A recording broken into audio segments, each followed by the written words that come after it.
My name is Mark Grayson. I'm 48 years old, and until recently, I was sure that I knew my family like the back of my hand. I work as an accountant in an insurance company office in Cleveland, Ohio. My life has always been measured. I like peace, order, stability. I always believe that if you work honestly, put aside at least a little and don't make stupid decisions, then everything will be fine. My wife Linda is energetic, cheerful, a little unpredictable, but that's what made her charming. She never let me turn into an office robot. She was the one who persuaded me to go on family trips, have candlelight dinners, and try new recipes in the kitchen. We were together for more than 25 years. There were difficulties and arguments, but overall, we went through life side by side, and I was sure that we had created the right, stable, loving family. Our daughter Emily was everything to us. She was born when I was 26. I remember that day clearly. We were standing in the hospital room, and I held her in my arms for the first time. She was so small and defenseless, and I swore that I would do everything in my power for her. Emily grew up a calm, intelligent, kind child. At school, she was always among the best students. She didn't get into trouble, didn't skip school, didn't rebel like other teenagers. We trusted her completely. After school, she entered New York University to study digital marketing. We were incredibly proud. She moved to New York, lived in a dormitory, and we talked on the phone regularly. She seemed happy. She sometimes called. Every day talked about her studies, new friends, plans for the future. She seemed mature, responsible. I believed every word she said. Linda and I lived quite simply. We had a small house in the suburbs, 2 cars, and most importantly, stability. Over the years, we had amassed $80,000 of family reserve. We planned to use it for retirement, a kitchen renovation, and perhaps help Emily with her down payment on a house after college. It was our air cushion, our peace of mind. Everything changed one ordinary evening. I was sitting in the living room, browsing the financial news, when my phone rang. It was an unknown number, but it was from a bank. I don't really like answering calls from strangers, but this time something told me to pick up the phone. Good evening, Mr. Grayson. This is Wells National Bank Security. We'd like to confirm a few transactions from your account. Yes, I'm listening, I replied, already wary. Have you made transfers totaling $15,000 in the last 5 days? No, this must be some kind of mistake. And the $22,500 I spent 3 days ago? I was already up from the couch. My heart was pounding. No, of course not. All the transactions were made through online banking with Emily Grayson's user access. I was paralyzed. I didn't immediately understand what my ears had heard. Emily. I hung up the phone and immediately rushed to my laptop. I went into my bank account and saw emptiness. The balance in the account, $2,347.19. All the rest of the money had been withdrawn. By transfers, online payments, through mobile apps. I opened the transaction history. Almost all the money went to online casinos, betting exchanges, gambling apps. I was shaken. This couldn't be true. I called Emily. Once, no answer. Second, third. Finally, she answered. Hi, Dad. Her voice was low, broken. Emily, what have you done? Have you spent all our savings? She was silent. I didn't mean to. I didn't plan it like this. I just started playing. At first I won. It was easy. I thought I could make more, maybe even help you. And then I lost. And again. I thought I would get it back, that I would get it back.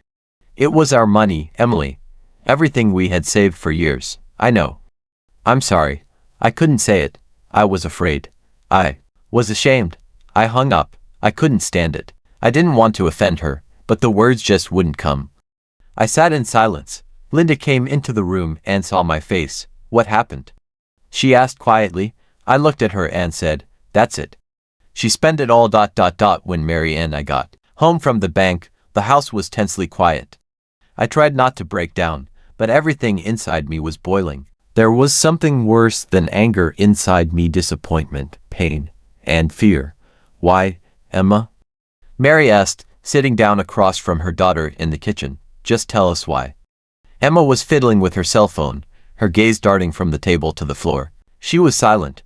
We saved this money for repairs, for your education, for life. I added, suppressing my anger. It was the last of our savings. And now we only have a few $100s left in the account. I thought I would win, she whispered. I got lucky the first time. I won $600. I thought I could win more.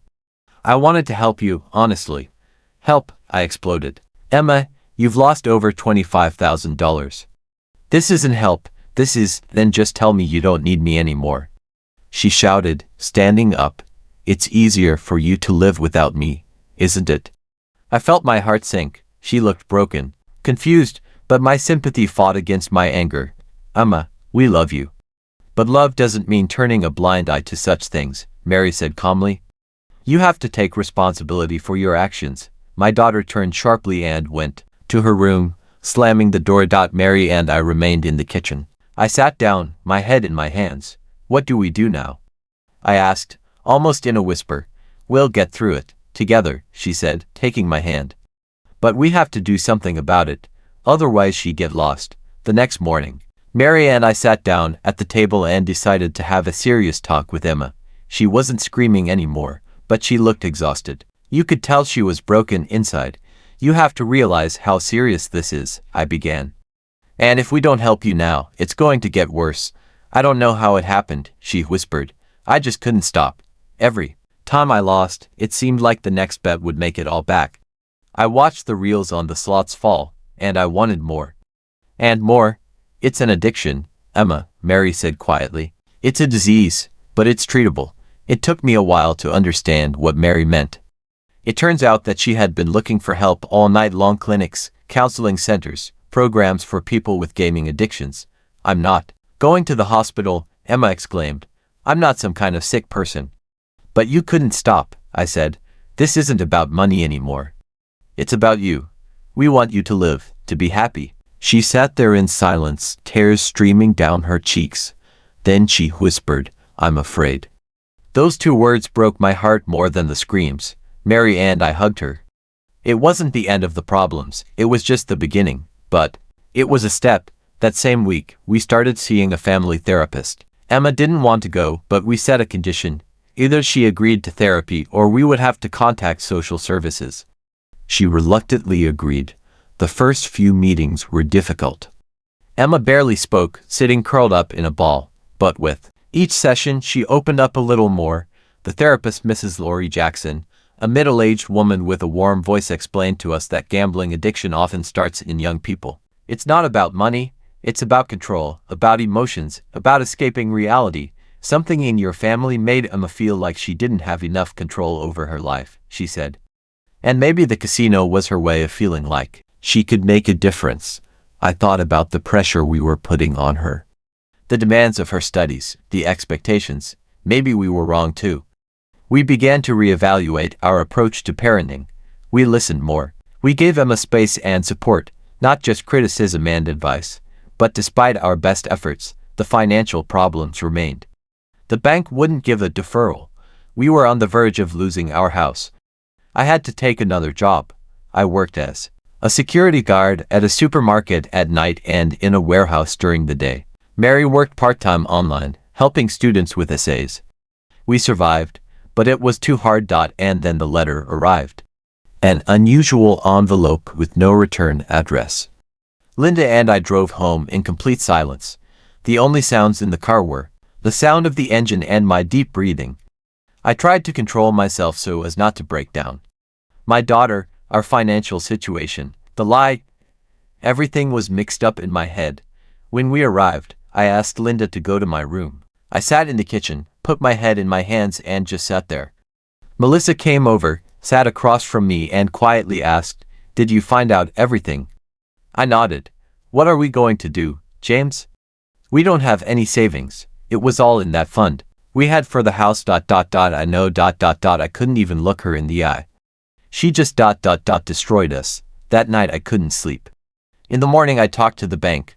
Unfortunately, there was no way to get the money back. It was a joint account, and our daughter had the right to withdraw money from it. All we could do was shut it down, but it was too late.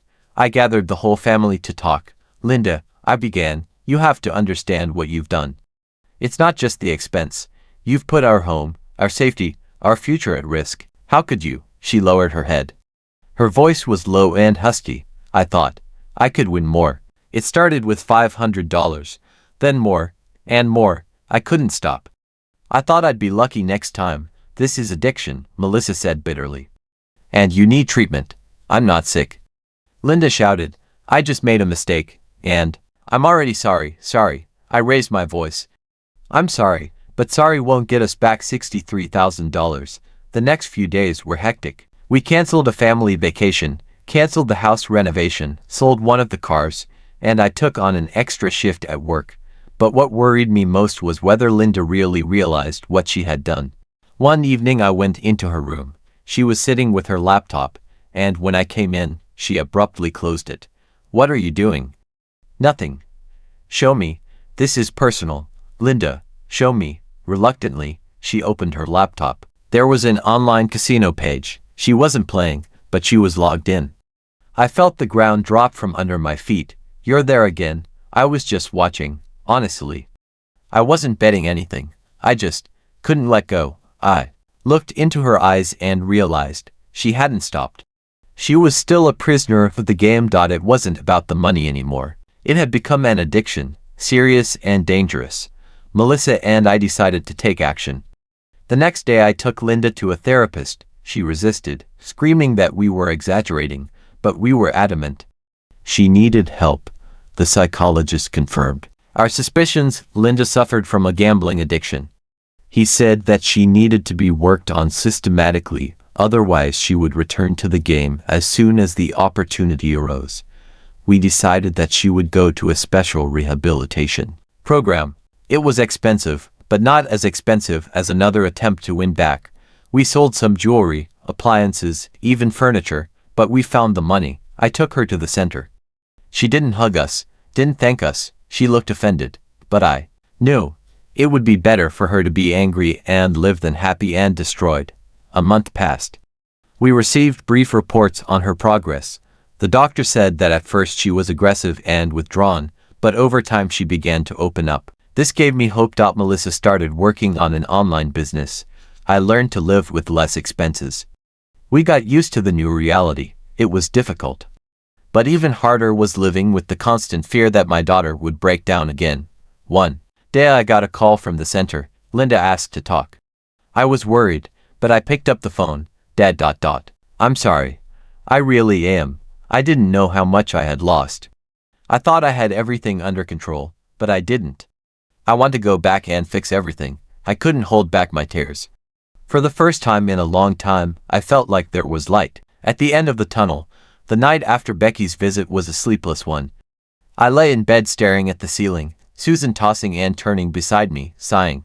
We hardly spoke. It felt as if something had cracked at the very foundation of our family, a crack that couldn't be filled with words or tears. I got ready for work in the morning, but within minutes I changed my mind. I couldn't leave it like this. Not after what I'd heard yesterday. Not after seeing my daughter surrounded by vending machines, as if she weren't my child but someone else's, full of fear and panic. I'm going to the bank, I told Susan. I need to find out what I can do. She just nodded. No words. And the silence was more frightening than any argument. At the bank, we were met by the manager of the local branch, Mrs. Clark. She looked over our file and bit her lip. Mr. Walker, according to your joint family agreement, Becky had full access to your accounts. You yourself gave her authority when you opened the joint line for tuition. I sighed. It was true. We trusted her completely then. She was the golden child, a student, a volunteer, class president, the favorite of the teachers and our family. Is there no way to somehow dispute these transactions? Susan asked, almost desperately. Unfortunately, no. Everything looks legal. Your daughter had authority. We thanked him and left. I felt my legs give out. It was the final confirmation. No one would give us back that money. No court, no bank. She destroyed us, Susan whispered. Simply destroyed us. I didn't know what to say. For the first time in my life, I felt completely powerless. At home, we sat down and made a budget.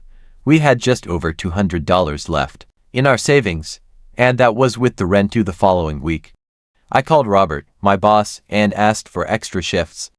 Susan started looking at a part-time job at the supermarket. We were ready for anything, but it wasn't the money that was hurting her. It was Becky. On the third day after our visit, she called. Her voice was shaky. Dad, Mom, can I come over?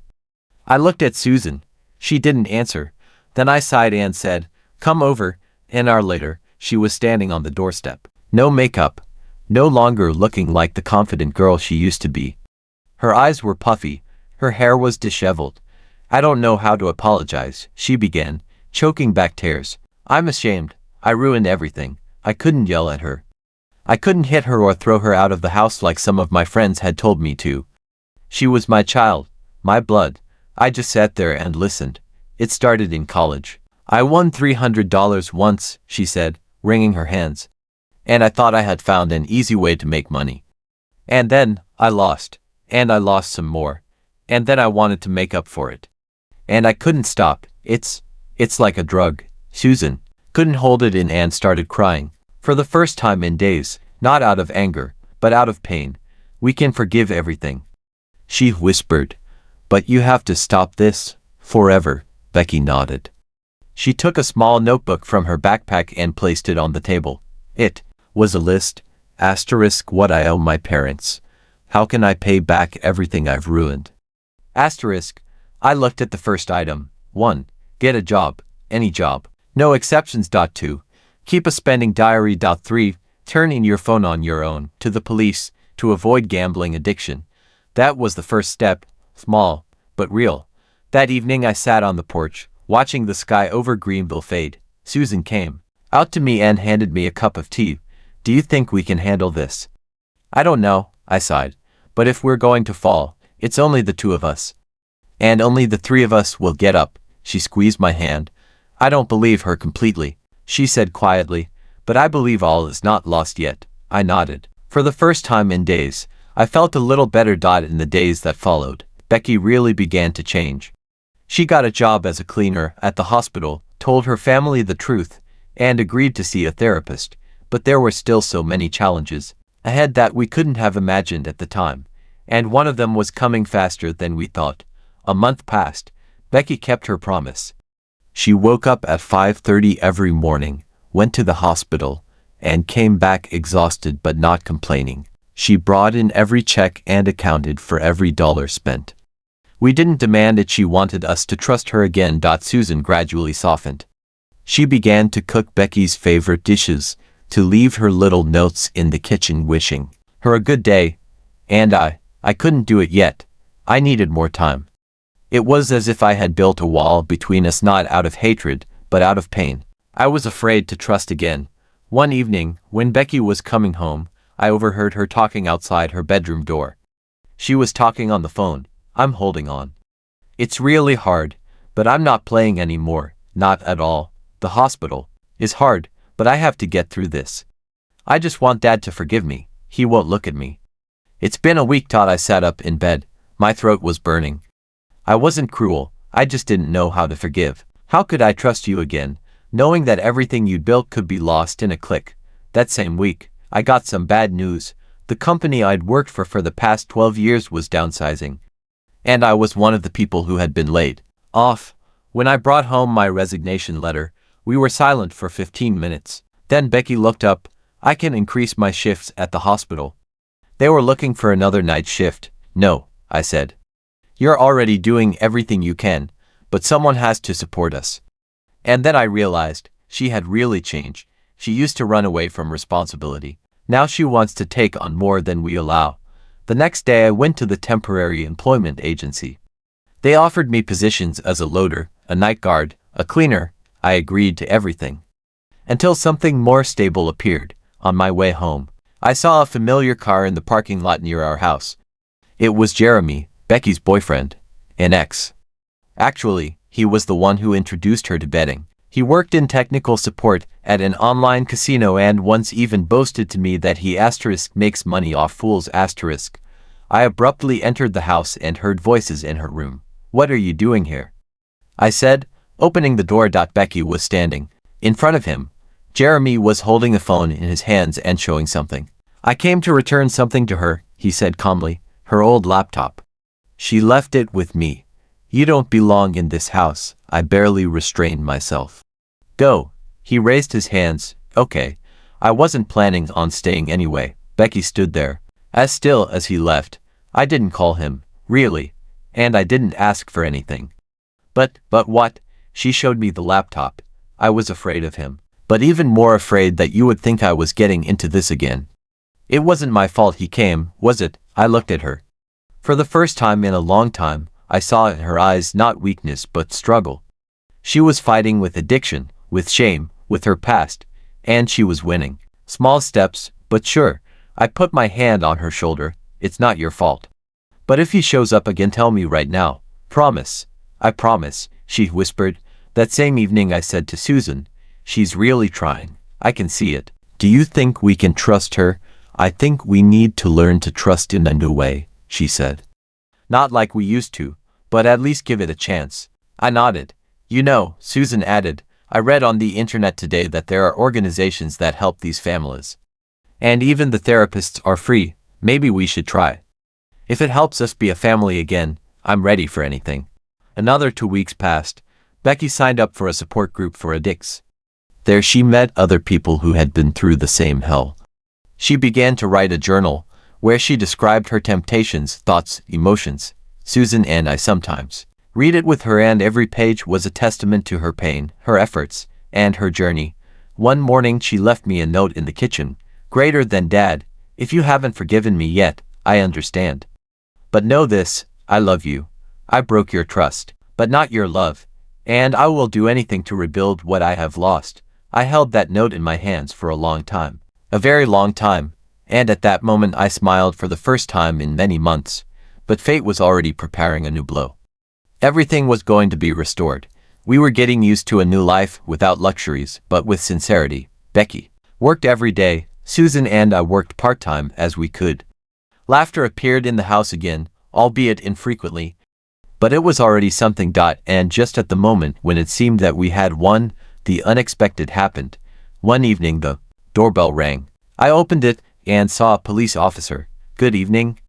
Are you Rebecca Hampton's father? Yes. Did something happen? We would like to talk to your daughter. We suspect that her account was used for illegal betting in a crypto casino. There are transactions that were made from her IP address. It could be someone else, but we must find out. I felt everything tighten in my chest. My pulse drowned out everything around. We got through this. I called Becky. She came out of the kitchen, pale as a sheet. The officer explained that he just wanted to talk. She agreed.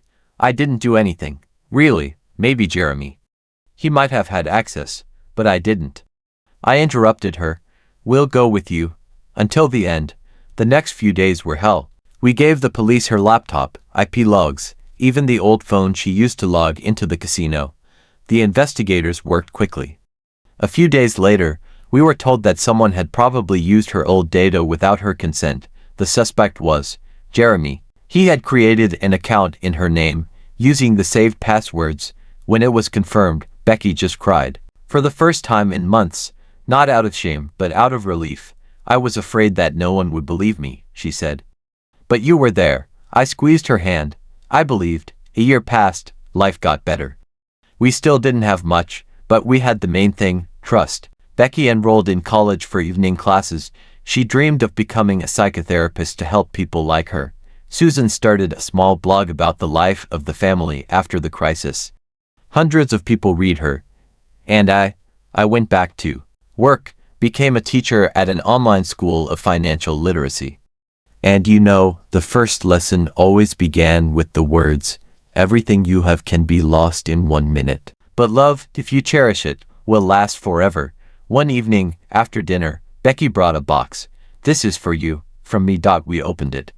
Inside was her diary printed out, edited. On the cover is the inscription, my story, a daughter's diary.